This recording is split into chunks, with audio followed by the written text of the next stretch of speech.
satu-satunya orang yang hijrah secara terang-terangan, yaitu Umar bin Khattab. Tatkala beliau persiapkan segala-gala perbekalannya, beliau tawaf wada di Ka'bah. Semua orang menyaksikan, orang-orang kafir. Setelah itu beliau hampiri perkumpulan orang-orang kafir. Abu Jahal di situ ada, Umayyah bin Khalaf, macam-macam orang-orang kafir, semua pembesar-pembesarnya. Umar bin Khattab bilang kepada mereka, wahai kalian, saya Umar bin Khattab sekarang saya mau berangkat hijrah ke Madinah. Kalian nggak suka kan? Iya. Yang nggak suka dari kalian silakan, saya tunggu di belakang bukit ini. Kita ribut ayo, katanya.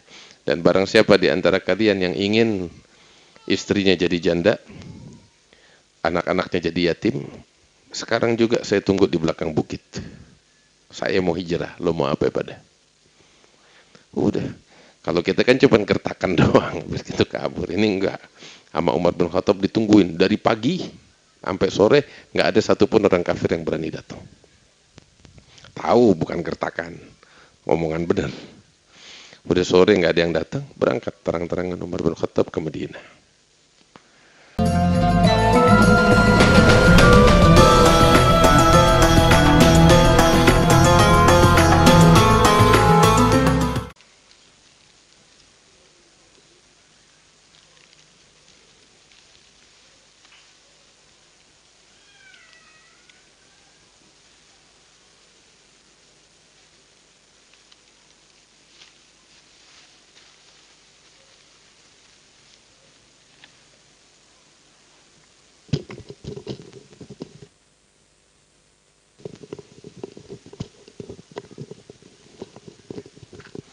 يا رسول الله سلام عليك يا رفيق الدرجي الله سلام عليك يا رفيع الشان كل بيت أنت ساكنه ليس محتاجا إلى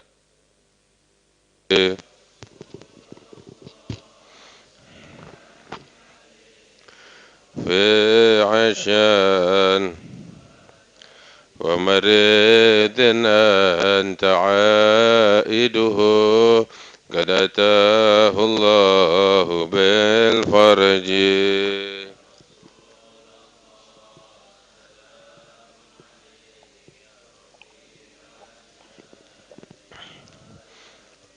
وزمان أنت حاكمه زال ما فيه من العوج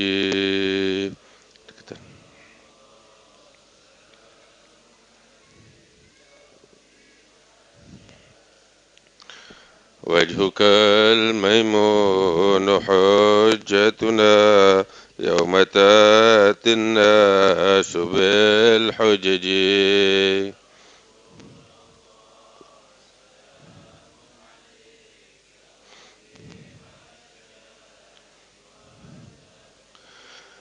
فجزاك الله خير الجزاء يا منير الكون بالبلج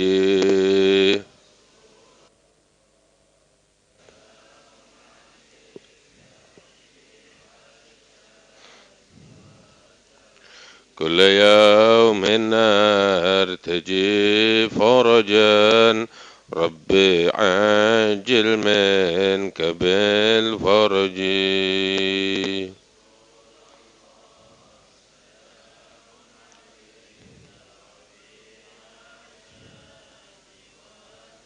وصلاة الله دائمة تتغاشى طيب الأرجي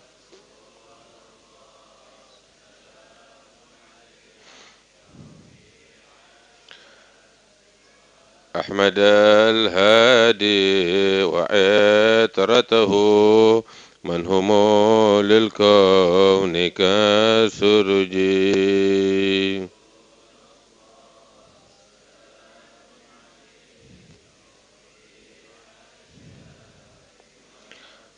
أهل مصطفى التهري هم أمان الأرض فالدكري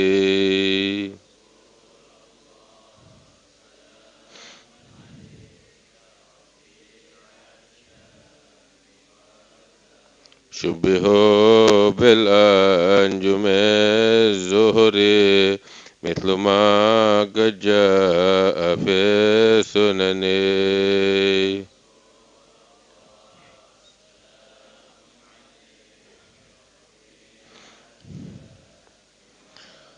رب فانفعنا ببركتهم واهدنا الحسنى بحرمتهم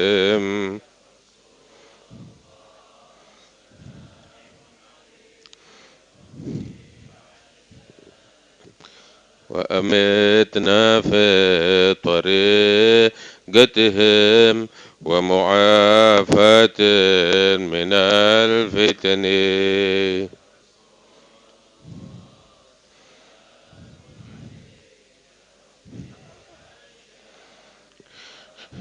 اللهم صل وسلم وبارك عليه وعلى آله. بسم الله الرحمن الرحيم. الحمد لله والصلاة والسلام على سيدنا رسول الله محمد بن عبد الله وعلى آله وصحبه ومن والاه. أما بعد. الحمد لله. Hadirin wal hadirat yang dimuliakan oleh Allah Subhanahu wa taala.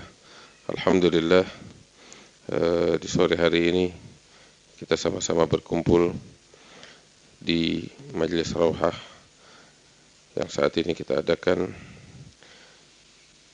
yaitu di Masjid At-Taubah Magam Al-Habib Ahmad bin Alawi Al-Haddad, yang mudah-mudahan kita mendapatkan keberkahan dari Allah Subhanahu wa taala.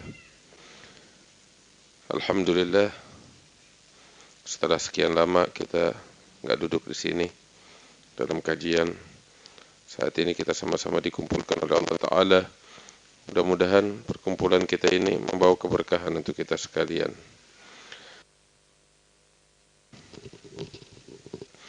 Allah.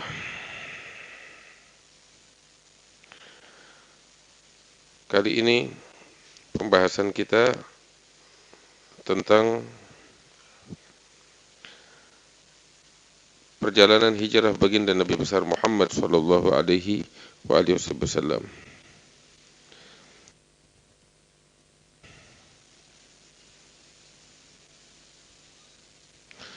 Allah.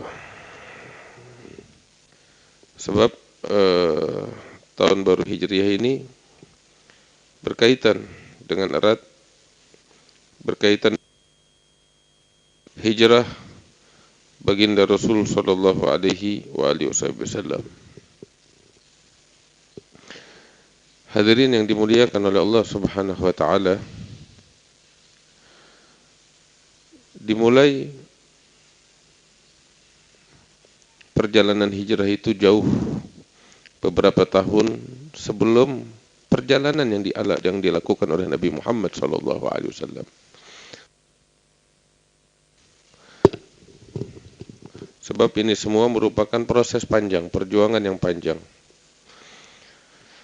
Dari sejak wafat Sayyidah Khadijah radhiyallahu taala anha wa ardaha, dan wafat paman baginda Nabi yaitu Abu Talib.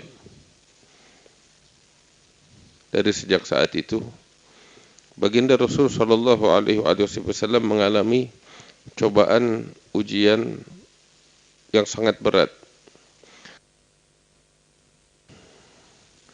dari orang-orang kafir Quraisy. Dari orang-orang kafir Quraisy.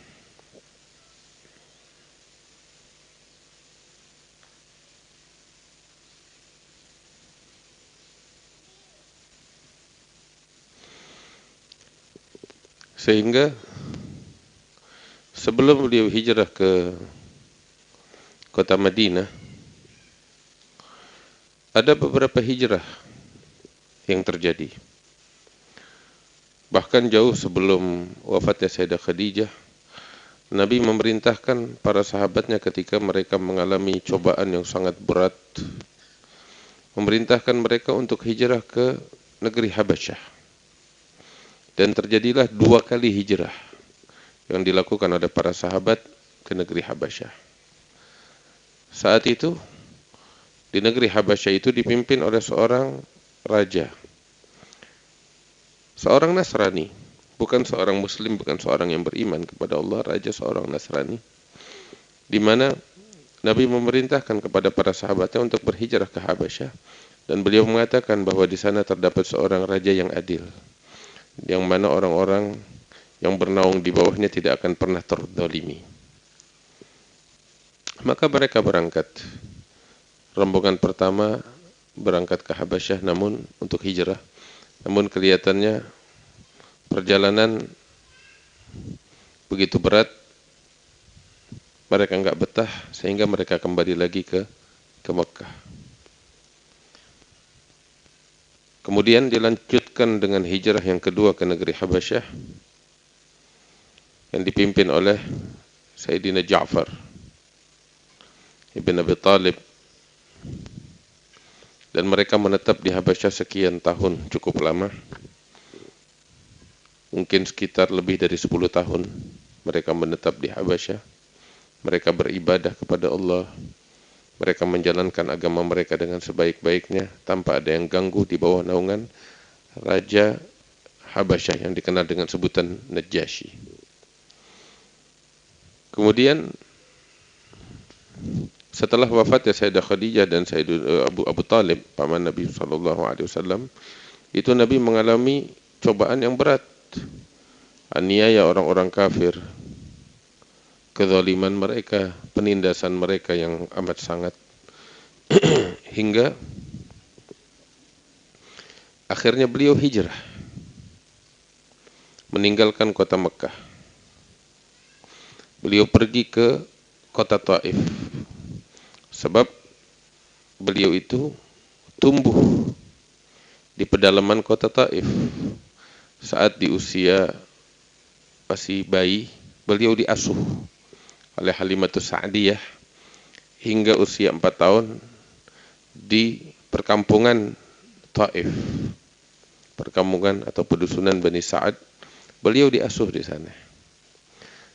Dan tatkala beliau diasuh saat masih bayi, penduduk kota Taif itu merasakan keberkahan Nabi besar Muhammad SAW, sehingga sosok Nabi Muhammad bukan orang yang asing untuk mereka. Mereka semuanya penduduk kota Taif mengakui ini bayi-bayi istimewa. Mereka mengakui bahwasanya sosok ini sosok yang istimewa, yang penuh keberkahan. Sebagaimana diriwayatkan, apabila ada orang sakit di tengah-tengah mereka, mereka bawa kepada Halimatus Sa'diyah meminta agar sang bayi, yaitu baginda Nabi Muhammad SAW, meletakkan tangannya kepada orang yang sakit, dan saat itu juga sembuh dari penyakitnya. Mereka mengakui keberkahan Rasulullah SAW. Nah, dan Nabi SAW dikenal oleh penduduk kota Taif, dan beliau mengenal mereka, sehingga baginda Nabi SAW hijrah ke kota Taif sebelum hijrah ke Madinah. Berharap dari mereka, sebab orang-orang Taif seperti saya bilang bagaikan keluarga bagi Rasulullah SAW. Berharap dukungan, pembelaan. Sebab kan selama ini yang mendukung dan membela Nabi Muhammad di luar sana Abu Talib, dan di dalam rumah yang memberi support ya adalah Sayyidatuna Khadijah, tapi keduanya wafat. Nah, sehingga beliau berangkat berharap dukungan, tapi ternyata apa yang beliau harapkan tidak sesuai. Beliau menyangka bahwasanya orang-orang Taif yang dulu mengenalnya baik, mengakui keberkahannya, menganggapnya sebagai bagian dari mereka, sebagai keluarga. Beliau berharap dukungan, tapi ternyata beliau dapati kezaliman mereka, penindasan mereka lebih dahsyat dari penduduk Mekah. Sampai beliau sendiri ketika ditanya setelah beberapa tahun dari kejadian di Taif oleh Sayyidatuna Aisyah, beliau ditanya, oleh Sayyidatuna Aisyah, "Ya Rasulullah, apakah engkau pernah mengalami suatu hari yang lebih berat daripada hari peperangan Uhud?" Sebab kan di peperangan Uhud itu Nabi betul-betul terluka parah. Sampai pipi beliau itu robek, kening beliau berdarah, gigi beliau pecah, bibir beliau belah, wajah beliau berlumuran darah, terluka parah. Sampai Sayyidatuna Aisyah mengatakan, "Ya Rasulullah, apakah engkau pernah mengalami suatu hari yang lebih berat daripada hari peperangan Uhud?" Maka Nabi Shallallahu Alaihi Wasallam mengatakan, "Ya Aisyah, betul, aku pernah mengalami suatu hari yang lebih berat dari hari peperangan Uhud." Apa itu? Yaitu saat aku di kota Taif. Ya, marhaba. Saat aku berada di kota Taif, tatkala itu penduduk kota Taif menganiaya aku, ya, menggangguku, mendolimiku, mendindasku, dan seterusnya dan seterusnya. Hingga akhirnya beliau menetap di kota Taif berdakwah selama 40 hari. Hingga akhirnya beliau diusir dari kota Taif kembali ke Mekah. Nah, itu salah satu hijrah yang dilakukan oleh Rasulullah SAW dari Mekah. Kemudian beliau menetap di Mekah setelah dari Taif itu, ia menghadapi kesulitan penganiayaan dari orang-orang kafir Mekah dengan sabarnya. Dan tetap beliau gigih berdakwah. Dan itulah jihad yang sesungguhnya. Beliau gigih berdakwah. Hingga tatkala datang musim haji, dan memang itulah kebiasaan baginda Nabi SAW setiap musim haji. Sebab ibadah haji itu dari sejak ditaksiskan oleh Nabi Ibrahim dilakukan oleh bangsa Arab secara khusus dan oleh bangsa-bangsa yang lain, termaksud oleh Bani Israel. Sebab di dalam hadis sahih Nabi SAW ketika beliau bermabit di Mina pada haji wada, saat itu beliau di Masjid Khif yang ada di lembah Mina. Beliau katakan, "Ka'anni bi Musa," seakan-akan aku melihat Nabi Musa tatkala beliau menunaikan ibadah haji. Ketika beliau sholat di Masjid Khif saat menunaikan ibadah haji. Artinya dahulu para nabi-nabi terdahulu pun melaksanakan ibadah haji. Nah, hanya saja oleh bangsa Arab, ibadah haji ini setelah masuknya penyembahan berhala ke Jaziratul Arab, itu mulai terkontaminasi dengan ritual-ritual penyembahan berhala. Terkontaminasi oleh itu. Sejak masuknya penyembahan berhala di Jaziratul Arab, saat dibawa oleh seorang laki-laki pembawa berhala pertama ke Jaziratul Arab, yaitu Amr bin Luhai, mulai saat itu terkontaminasi. Namun ibadah haji tetap dilaksanakan dari sejak didirikan oleh Nabi Ibrahim alaihissalam. Sehingga bangsa Arab mereka datang dari berbagai penjuru untuk menunaikan ibadah haji. Sekalipun di saat itu ibadah haji, ya seperti saya katakan, sudah terkontaminasi dengan penyembahan berhala, bercampur aduk antara millatu Ibrahim dengan penyembahan berhala. Tapi ibadah itu dilaksanakan, orang-orang datang dari berbagai penjuru. Dan kesempatan ini dimanfaatkan oleh Rasulullah SAW untuk menyerukan agama Allah. Untuk menyerukan agama Allah. Tenda-tenda orang-orang Arab yang didirikan tatkala mereka melakukan ibadah haji, itu Nabi setiap hari menghampiri tenda-tenda mereka, menyerukan kepada mereka bahwa dirinya adalah seorang utusan yang diutus oleh Allah Ta'ala demi untuk membawa agama Allah dan memurnikan penyembahan kepada selain Allah. Tapi setiap hari beliau masuk ke kemah-kemah, tenda-tenda, semua menolaknya.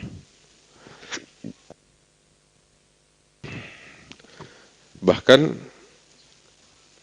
itu disebutkan di dalam kitab Hayatus Sahabah oleh Al-Imam Al-Kandahlawi, sebagaimana diriwayatkan di dalam riwayat yang banyak, di antaranya riwayat Ibnu Ishaq, wal Imam Al-Mundhiri dan lain-lainnya. Itu Nabi sallallahu alaihi wasallam ketika beliau masuk ke satu tenda, beliau menyerukan, didengar oleh orang-orang. Mereka semuanya duduk mendengarkan seruan Nabi sallallahu alaihi wasallam. Belum selesai berbicara, lagi tengah-tengah menyampaikan, tiba-tiba masuk ke kemah laki-laki yang lain. Begitu, dengan tongkat atau kadang dengan sendal memukuli Nabi Muhammad dan mengusir Nabi Muhammad dari tenda tersebut depan orang banyak. Bayangin coba. Beliau lagi tengah-tengah menyampaikan agama Allah, tahu-tahu datang orang ya menghampiri beliau, mengusir beliau, pukulin beliau dengan tongkat atau dengan sendal, diusir dari kemah. Dan begitu setiap masuk tenda. Sampai orang-orang di kemah itu heran, siapa orang yang pertama masuk menyerukan seruannya dan siapa orang yang kedua masuk yang mengusirnya. Akhirnya mereka satu sama lain mengatakan, oh itu adalah sosok Muhammad, dia mengaku dirinya sebagai nabi. Dan orang kedua itu siapa? Itu pamannya Abu Lahab yang disebut oleh Allah Ta'ala dalam Al-Quran, tabbat yada abi lahabi wa tab, pamannya. Sehingga mereka bilang, kalau emang pamannya seperti itu, ya, yang lebih kenal dengan dirinya daripada kita, ya pamannya sendiri. Ya, pamannya sambil menjerit-jerit, ini orang gila, jangan kalian percaya dengannya, gitu. Akhirnya nggak ada yang beriman. Itu setiap hari Nabi Muhammad di musim haji itu yang beliau lakukan. Setiap tahun begitu, memanfaatkan kesempatan tatkala jamaah haji datang berkumpul. Hingga akhirnya datang hidayat Allah. Allah menentukan kebaikan untuk penduduk Madinah, penduduk Yathrib. Saat itu namanya Yathrib. Mereka datang untuk menunaikan ibadah haji. Nah, sebenarnya selain menunaikan ibadah haji, ya, mereka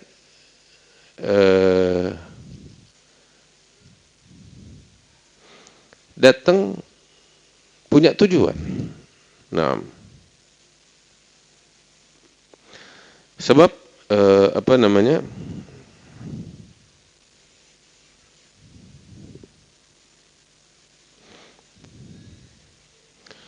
orang-orang penduduk Madinah itu terdiri dari dua kelompok. Yang pertama, orang-orang Yahudi. Yang kedua, orang-orang Arab pribumi. Orang-orang Yahudi ini terbagi menjadi 3 suku. Yang pertama, Bani Quraidah, kemudian Bani Nadhir, dan kemudian Bani Qainuqa'. Itu 3 suku. Ya, tiga suku. Sedangkan orang Arab pribumi itu terdiri menjadi 2 suku. Suku Aus dan suku Khazraj. Suku Aus dan suku Khazraj. Sejak ratusan tahun, Aus dan Khazraj ini nggak pernah akur, selalu perang saudara, selalu konflik. Dan kalau kita telusuri sejarah, kita akan dapati konflik mereka yang berkepanjangan itu dipicu oleh orang-orang Yahudi yang mengadu domba mereka. Sehingga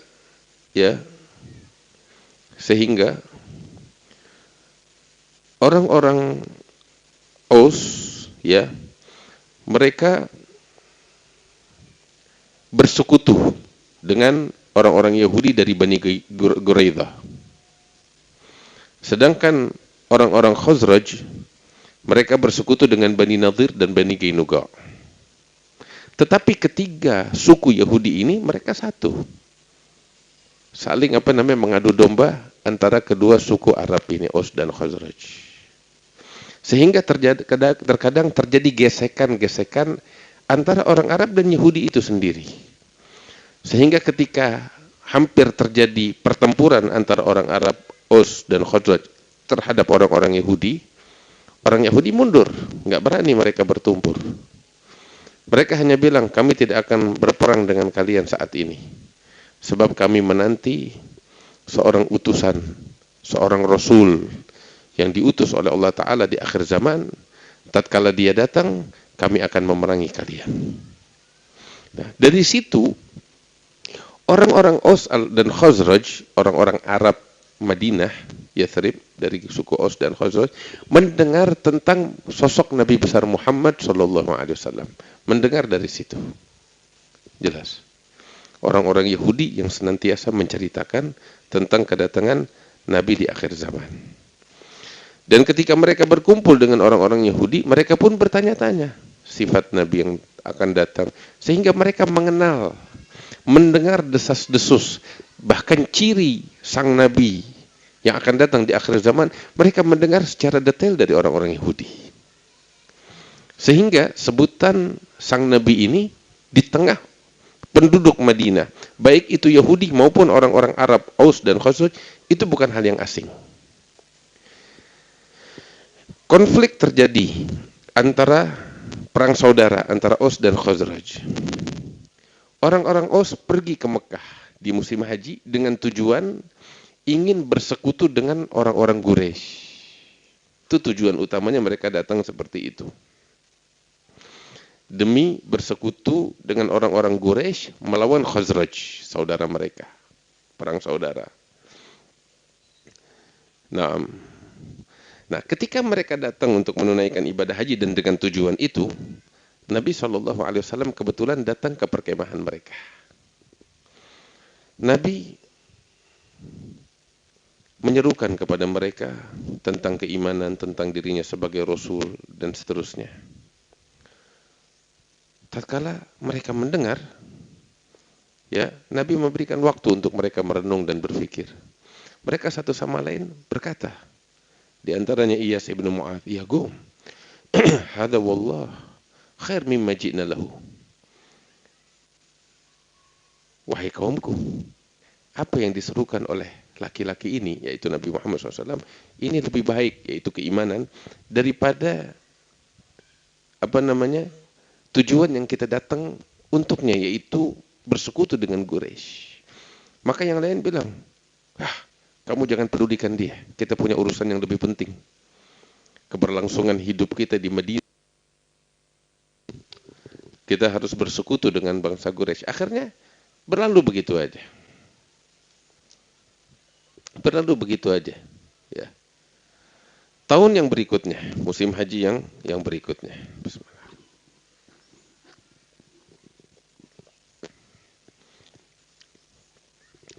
Datang lagi jamaah haji dari berbagai suku, di antaranya orang-orang Madinah, pribumi Madinah. Nah, jumlah mereka lebih kurang 6 orang.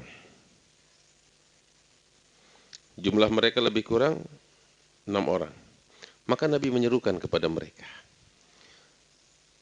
Ketika Nabi menyerukan kepada mereka, mereka berkata satu sama lain, jangan-jangan ini adalah sosok yang selama ini dibicarakan oleh orang Yahudi, yaitu Nabi yang datang di akhir zaman. Ini kesempatan kita untuk menerimanya. Sebab kalau kita nggak menerima dia, nggak menerima beliau ini, khawatir orang-orang Yahudi yang menerima beliau, dan seperti yang dijanjikan orang-orang Yahudi, mereka akan memerangi kita habis-habisan. Ini kesempatan kita untuk melawan orang-orang Yahudi dengan menerima laki-laki ini. Itu subhanallah, tujuannya mungkin pertama seperti itu, tapi ketika mereka mengenal keimanan, mereka mencicipi lezatnya iman. Nah, maka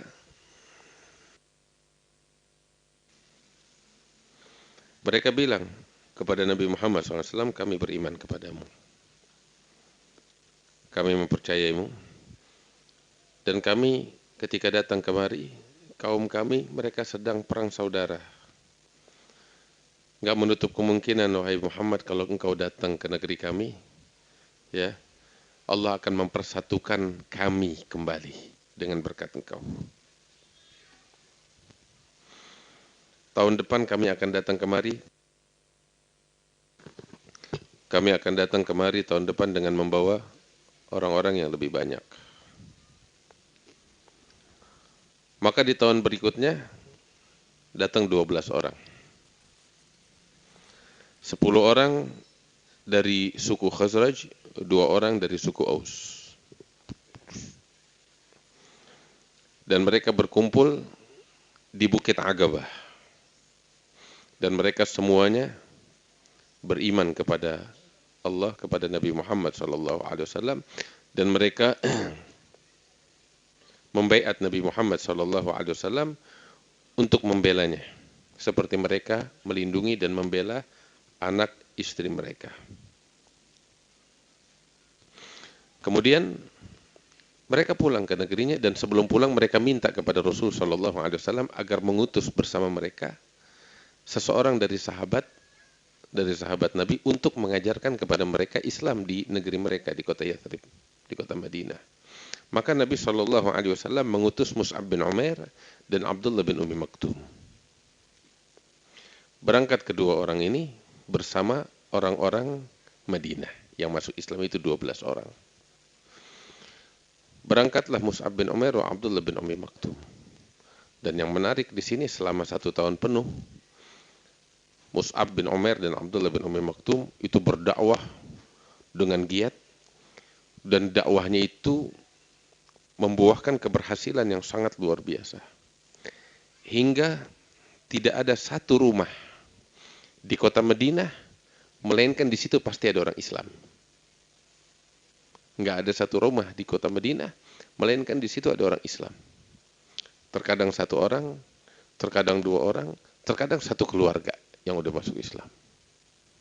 Dan yang luar biasa, Mus'ab bin Umair ini bisa berdakwah dan diterima dakwahnya itu oleh pemimpin-pemimpin suku dari orang Madinah.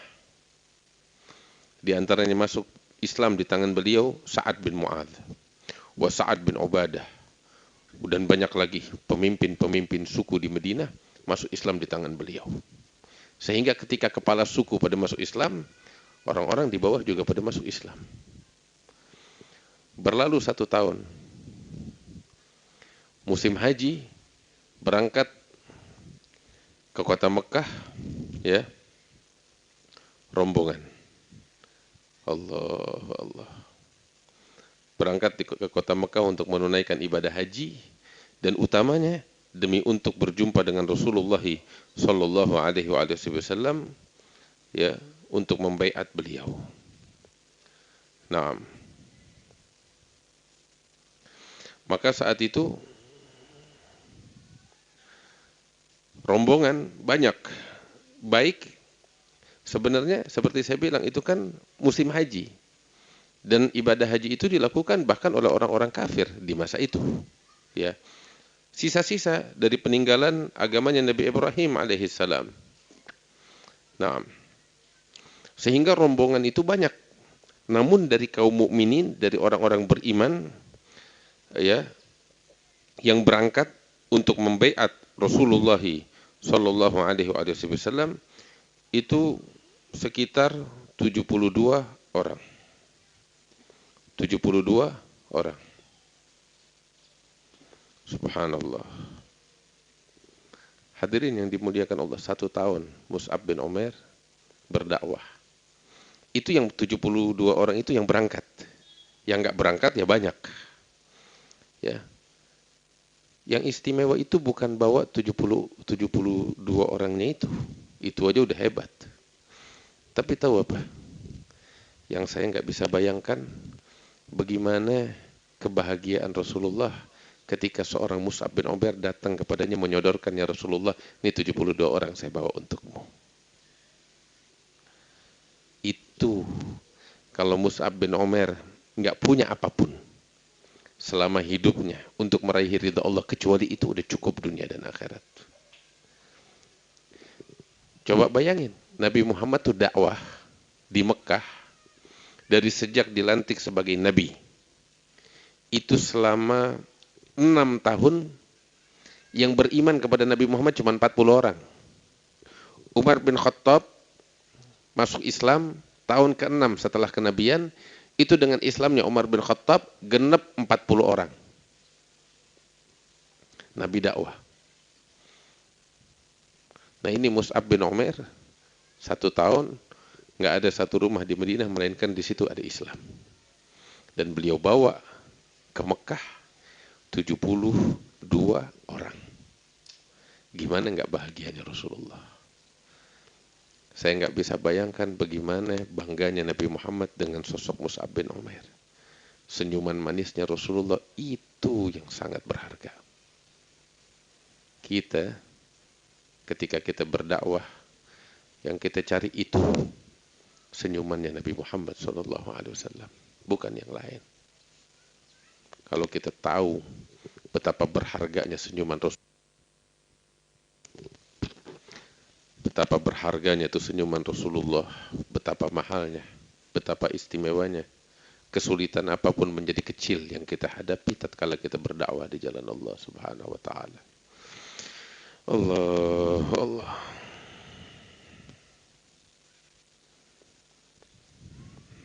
Naam.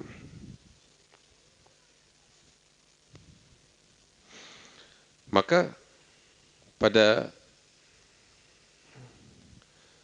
saat orang-orang usai menunaikan ibadah haji, saat mereka sedang mabit di Mina 3 hari, Nabi SAW menjanjikan kepada mereka untuk berkumpul.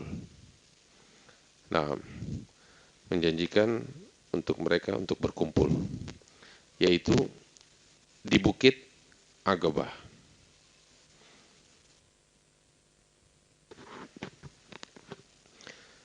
Maka di kegelapan malam, di pertengahan malam, itu mereka udah ngatur, ya.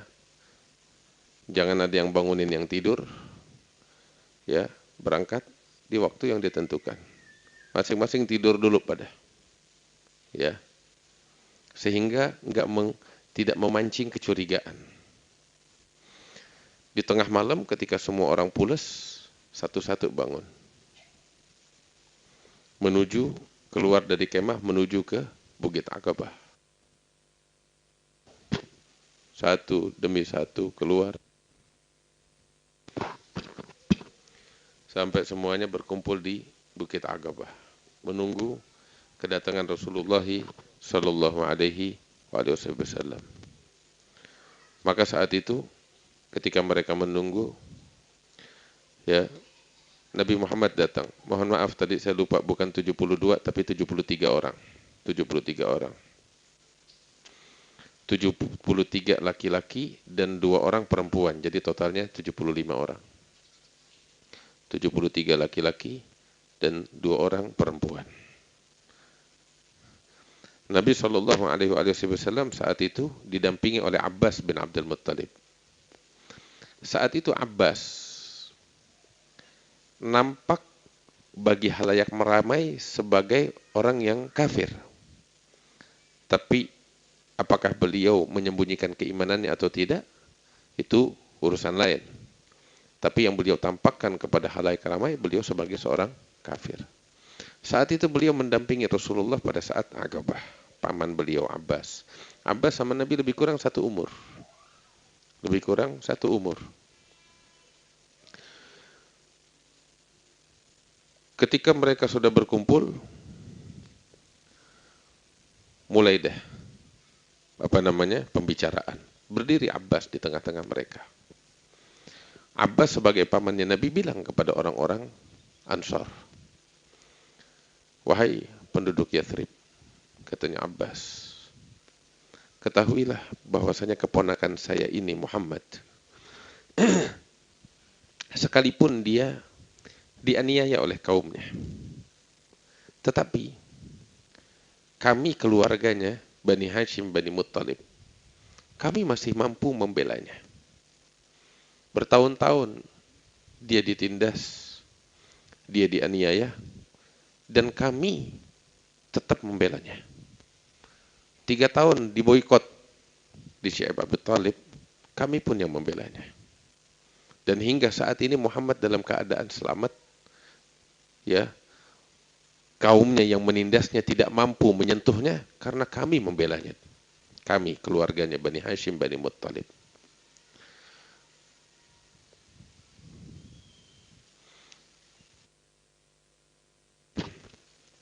Kami ketika membela Muhammad, kami menanggung segala resiko. Kami mengorbankan harta kami, bahkan jiwa dan raga kami demi untuk membelanya.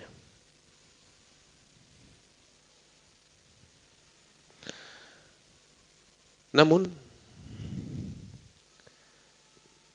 saat ini, Muhammad, keponakan kami ini, lebih memilih kalian. Lebih memilih kalian daripada kami. Dan itu haknya. Apapun yang dia sukai, kami dukung. Tetapi, kata Abbas, yang kami ingin katakan kepada kalian, wahai orang-orang Ansar, wahai orang-orang Madinah, jangan setelah kami membelanya, mendukungnya, berjuang dengannya, kemudian Muhammad memilih kalian. Jangan setelah Muhammad memilih kalian, kalian mengecewakannya. Kalian meninggalkannya, dan kalian mengkhianatinya. Jangan. Kalau memang kalian gak siap membelanya, dari sekarang ngomong. Kami masih tetap siap berjuang membela Muhammad keluarganya. Itu Abbas bilang atas nama Bani Hashim, Bani Muttalib. Kalau kalian gak siap, bilang dari sekarang. Jangan di tengah jalan kalian mengabaikannya. Itu yang ingin saya tegaskan kepada kalian. Maka saat itu orang-orang Ansar berbicara. Juru bicaranya adalah Al-Bara ibn Ma'rur. Beliau katakan, engkau sudah selesai wahai Abbas? Katanya sudah. Boleh kami bicara? Silahkan. Maka Bara bin Ma'rur mengatakan, Wallah, law kana lana fi anfusina ghaira ma nantuq bihi laqulna. Walakinna nuridul wafa'u siddiq wa badli muhajana duna Rasulillah sallallahu alaihi wasallam. Demi Allah, katanya Bara, kalau memang masih ada sesuatu yang kami simpen, kami akan nyatakan sekarang. Tetapi kami datang kemari enggak lain melainkan hanya untuk satu tujuan. Kesetiaan kepada Rasulullah, kejujuran kepadanya, dan demi untuk mengorbankan jiwa raga kami demi membela Rasulullah sallallahu alaihi wasallam. Kami enggak punya selain itu, katanya Bara bin Ma'rur. Kalimat ringkas, padat. Kemudian setelah itu Bara bilang kepada Rasul, ya Rasulullah, silahkan kau bicara. Apa yang engkau inginkan kepada kami? Katakan. Kami akan membaiat engkau, menyatakan janji setia kami kepadamu atas segala apa yang engkau inginkan. Maka saat itu Rasul berdiri dan mengatakan, aku meminta dari kalian untuk Tuhanku agar kalian menyembahnya, tidak mensekutukan Allah. Dan aku meminta kepada kalian untuk diriku, agar kalian melindungi aku, membela aku, sebagaimana kalian melindungi, membela anak istri kalian. Itu yang aku minta kepada kalian tatkala aku datang ke negeri kalian. Di negeri kalian, di kota Madinah, ketika aku datang, hendaknya kalian membela aku, melindungi aku, seperti kalian membela dan melindungi anak istri kalian. Tafadhal. Nah, maka itu yang diminta oleh Rasulullah, ringkas padat.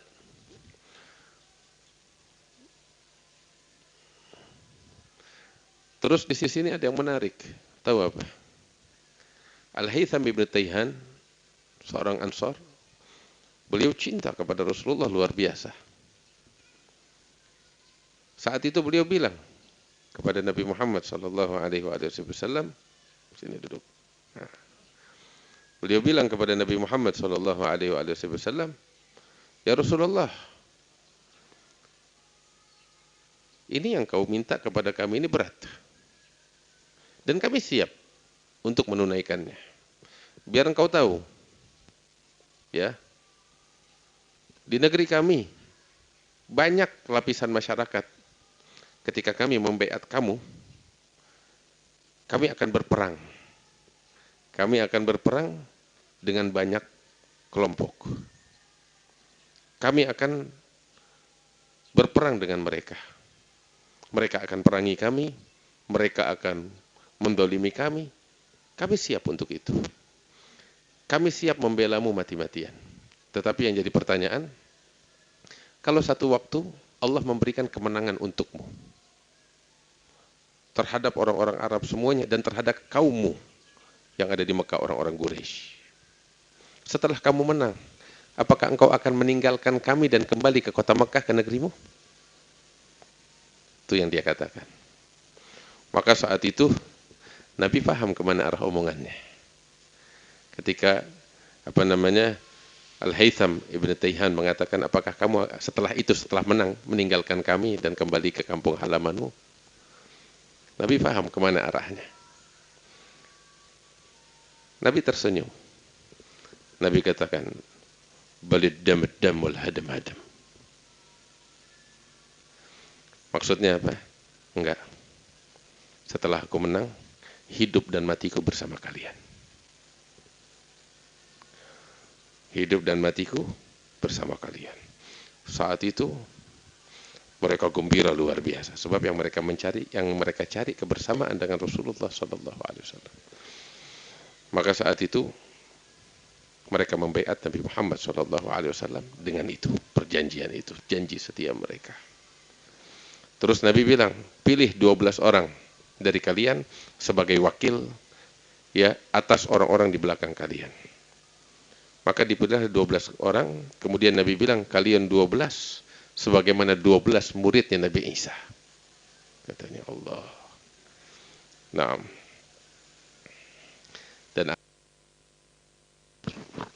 dan aku akan menjadi penanggung jawab atas kaumku yang ada di sini. Artinya orang-orang Muhajirin. Akhirnya udah. Setelah itu mereka membaiat Rasulullah dan mereka bubar. Hari berikutnya mereka siap-siap untuk pulang ke negeri masing-masing. Nah, ternyata kejadian malam itu dicium oleh orang-orang kafir Quraisy. Esok harinya orang-orang kafir Quraisy datang ke kemahnya orang-orang Madinah. Seperti saya bilang, para jamaah haji itu enggak semuanya orang Islam yang datang dari Madinah. Banyak di antara mereka juga orang-orang musyrikin yang enggak tahu menahu tentang bai'ah. Sehingga ketika orang-orang kafir Quraisy masuk ke kemahnya orang-orang Ansor, marah-marah, kalian membaiat Muhammad, kalian begini dan begitu. Yang berbicara orang-orang musyrikin yang enggak tahu apa-apa dari orang Madinah. Mereka marah, kalian menuduh kami dengan tuduhan palsu, kami enggak melakukan itu. Sedangkan orang-orang Ansor mereka pada diam semuanya. Sampai akhirnya orang-orang bubar, mereka berangkat pulang ke negeri mereka, ke kota Madinah. Dan dari sejak saat itu mulai para sahabat satu persatu dari Mekah itu berhijrah ke Madinah. Itu permulaannya. Nah, Allah. Itu permulaannya.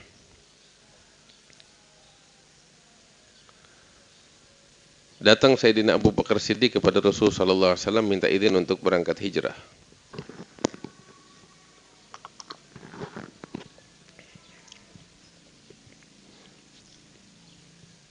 Apa sayang? Datang Sayyidina Abu Bakar Siddiq minta izin untuk berangkat hijrah. Nabi bilang, ya Abu Bakar, tunggu dulu. Kenapa ya Rasulullah? Tunggu dulu, saya masih nunggu izin dari Allah. Faham Sayyidina Abu Bakar yang minta izin untuk berangkat hijrah Abu Bakar. Kok Nabi bilang saya lagi minta izin? Artinya apa? Jangan-jangan Nabi pengen hijrah bareng. Mundur Sayyidina Abu Bakar. Maka dia persiapkan 2 ekor unta untuk berangkat hijrah bersama Nabi Muhammad sallallahu alaihi wasallam. Datang Sayyidina Umar minta izin. Itu kan sebelumnya sahabat satu persatu hijrah. Di antaranya itu orang yang hijrah pertama adalah Abu Salamah, suami daripada Ummu Salamah Ummul Mukminin. Itu termasuk orang pertama yang hijrah. Tatkala akan berangkat, dia Abu Salamah ini bersama istrinya Ummu Salamah bersama anaknya. Itu baru keluar dari kota Mekah, tiba-tiba dihadang oleh keluarganya Ummu Salamah. Mereka menghadang. Terus juga keluarganya Abu Salamah juga menghadang. Mereka menghadang keluarga ini untuk hijrah. Mereka katakan, berani-beraninya kamu mau hijrah bersama istri dan anakmu. Dihalangi.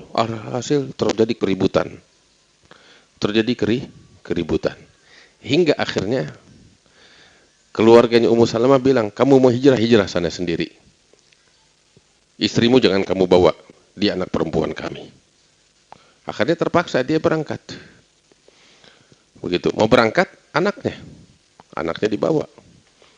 Begitu. Ketika anaknya mau dibawa, keluarganya istrinya nggak terima. Akhirnya ribut, tarik-tarikan anak. Sampai itu anak patah tangannya. Sampai akhirnya, artinya sampai segitu keributan, konflik yang terjadi, kezaliman, penindasan yang dilakukan oleh orang-orang kafir. Hingga akhirnya Abu Salamah hijrah sendiri.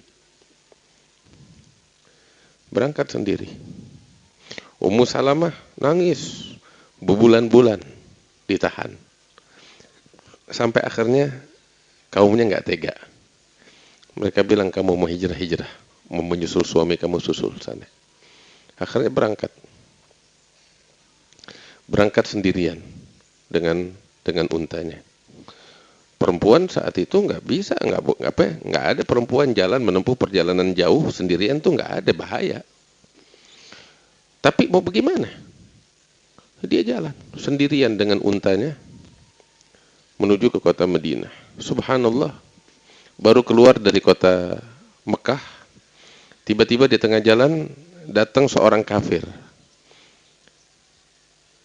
Namanya Uthman bin Talhah. Dia ini yang bertanggung jawab memegang kunci Ka'bah. Saat itu dia kafir. Cuman karena, ya sekalipun dia kafir, tapi dia orang terhormat. Nggak bisa ngelihat perempuan hijrah sendirian. Tanya, mau kemana? Ya Ummu Salamah. Bilang, saya mau menyusul suami saya. Sendirian. Nggak ada. Saya yang akan ngantar kamu. Udah. Maka saat itu sendirian Uthman bin Talhah, dia yang pegang tali kekangan unta. Dia bawa tuh unta. Tanpa bicara satu kalimat pun. Di perjalanan. Jalan. Ummu Salamah di atas unta. Nggak ada pembicaraan satu kata pun. Betul-betul laki-laki yang terhormat. Menjaga kehormatan. Perjalanan tempuh panjang. Waktunya istirahat. Cari tempat berteduh. Dia dia turunkan dia tambatkan itu onta supaya duduk. Begitu duduk, dia pergi agak menjauh, Ummu Salamah turun. Begitu Ummu Salamah turun, onta dibawa lagi sama dia, diikat di pohon. Dia tidur, Ummu Salamah sendirian. Begitu waktunya berangkat, ya, dia dekatkan lagi onta kepada Ummu Salamah naik, dia menjauh, Ummu Salamah naik, terus lanjut lagi. Begitu. Setiap istirahat seperti itu, perjalanan lebih kurang 2 minggu. Tanpa ada satu patah kata pun. Begitu sampai di penghujung kota Madinah, dusun-dusun Madinah kelihatan. Saat itu Uthman bin Talha bilang, suami kamu di sana? Iya, lanjutkan perjalanan kamu sendiri. Pulang dia. Ummu Salamah bilang, demi Allah saya belum pernah dapetin laki-laki yang lebih terhormat daripada dirinya. Sepanjang perjalanan dia tidak menodai kehormatan saya, bahkan satu kata pun tidak pernah terucap untuk saya. Kecuali hanya itu yang tadi. Syuf. Wahakadha. Dan kemudian Utsman bin Talha masuk Islam. Ada lagi, walhasil banyak kisah-kisah pada saat hijrah tersebut. Kisahnya Umar bin Khattab kita semuanya tahu. Satu-satunya orang yang hijrah secara terang-terangan, yaitu Umar bin Khattab. Tatkala beliau persiapkan segala-gala perbekalannya, beliau tawaf wada di Ka'bah. Semua orang menyaksikan, orang-orang kafir. Setelah itu beliau hampiri perkumpulan orang-orang kafir. Abu Jahal di situ ada, Umayyah bin Khalaf, macam-macam orang-orang kafir, semua pembesar-pembesarnya. Umar bin Khattab bilang kepada mereka, wahai kalian, saya Umar bin Khattab sekarang, saya mau berangkat hijrah ke Madinah. Kalian gak suka kan? Iya. Yang gak suka dari kalian, silakan. Saya tunggu di belakang bukit ini. Kita ribut ayo. Katanya. Dan barang siapa di antara kalian yang ingin istrinya jadi janda, anak-anaknya jadi yatim, sekarang juga saya tunggu di belakang bukit. Saya mau hijrah, lo mau apa pada? Udah. Kalau kita kan cuma gertakan doang, begitu kabur. Ini enggak. Sama Umar bin Khattab ditungguin dari pagi sampai sore, enggak ada satupun orang kafir yang berani datang. Tahu bukan gertakan, omongan benar. Udah sore enggak ada yang datang, berangkat terang-terangan Umar bin Khattab ke Madinah. Nah, Allah. Sampai akhirnya sahabat satu persatu berangkat ke Madinah, hingga enggak tersisa di kota Madinah kecuali hanya Rasulullah sallallahu alaihi wasallam, Abu Bakar Siddiq, Ali bin Abi Thalib, wanita-wanita atau orang-orang yang lemah, yang sakit, yang udah tua dari kaum muslimin. Selebihnya udah pada hijrah. Nah, saat itu orang-orang kafir Quraisy, mereka ngelihat situasi, wah ini nggak bisa dibiarkan. Teman-temannya Muhammad udah pada jalan semua. Dia dapetin tempat bernaung, yaitu di Yathrib. Cepat atau lambat, Muhammad pasti akan akan berangkat. Ini nggak bisa kita biarkan. Maka akhirnya mereka memutuskan untuk melakukan pertemuan orang-orang kafir Quraisy ini. Seluruh bangsa Quraisy, suku-suku Quraisy dikumpulkan perwakilannya untuk rapat. Allah, untuk rapat ya, untuk mengambil keputusan apa yang hendak mereka lakukan terhadap Muhammad. Nah insyaallah pembahasan tentang itu kita bahas lepas sholat maghrib insyaallah. Nih maghrib tinggal beberapa menit lagi. Mudah-mudahan apa yang kita sampaikan membawa manfaat bagi kita sekalian ya rabbal alamin. Wa yajudul ajudin wa rahimal masakin wa dzal qutul matin. Wa sallallahu ala sayyidina Muhammadin wa ala alihi wasallam. Walhamdulillahi rabbil alamin. Al-Fatihah bil qabul wa tamami kulli sul. Wa sallallahu syandar batina ila hadratin Nabi Muhammadin sallallahu alaihi wasallam. Al-Fatihah.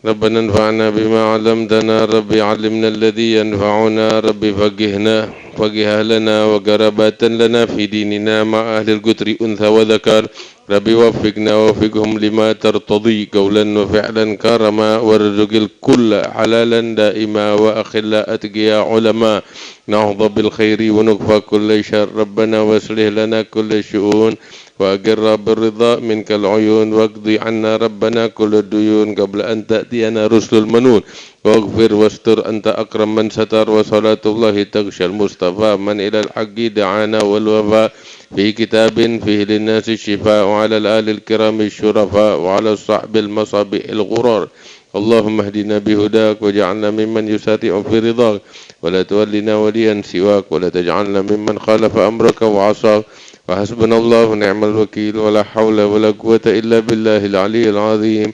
يا ربنا اعترفنا بأننا وأننا أسرفنا على لذا أشرفنا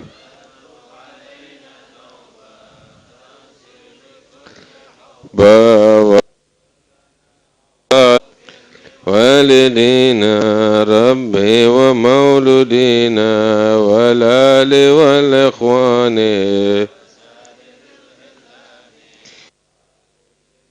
محبة أو جيرة أو صحبة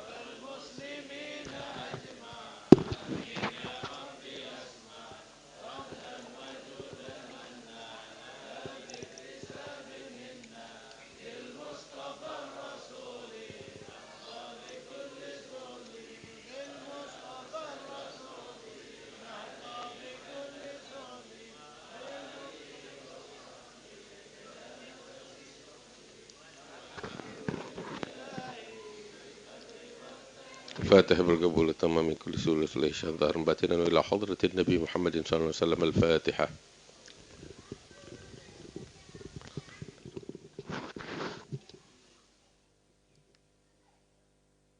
تقبل منا إنك أنت السميع العليم وتب علينا إنك أنت التواب الرحيم. صلى الله على سيدنا محمد وآله وصحبه وسلم. الحمد لله رب العالمين.